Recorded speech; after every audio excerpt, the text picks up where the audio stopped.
అందరికీ నమస్కారము. శ్రీ రాజరాజేశ్వరి జ్యోతిష్ నిలయం, నెహ్రూ నగర్, నందిగామ. నా పేరు దుర్గా మల్లేశ్వరరావు సిద్ధాంతిని.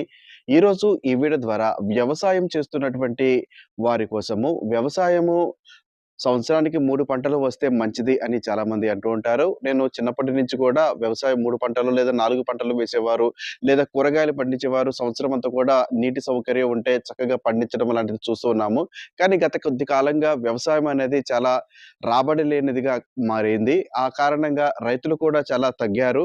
అంతే దిగుబడి ఉన్నప్పటికీ కూడా పంటకి సరైనటువంటి ధర రాకపోవడం కారణంగా రైతులు ముందుకు ఉత్సాహత చూపించలేకపోతున్నారు. దానికి ముఖ్య కారణము నేను చెప్పదలుచుకుంది ఏంటంటే, మీ యొక్క జాతకమును బట్టి గూడా మీకు ఏ పంట వేయాలి, ఎలా వేయాలి, ఏ రోజుల్లో వేయాలి అనేది ఉంటుంది.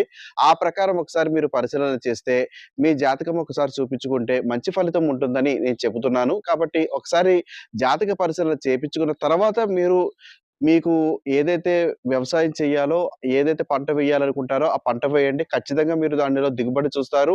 పంటకు మంచి రాబడి కూడా చూస్తారు.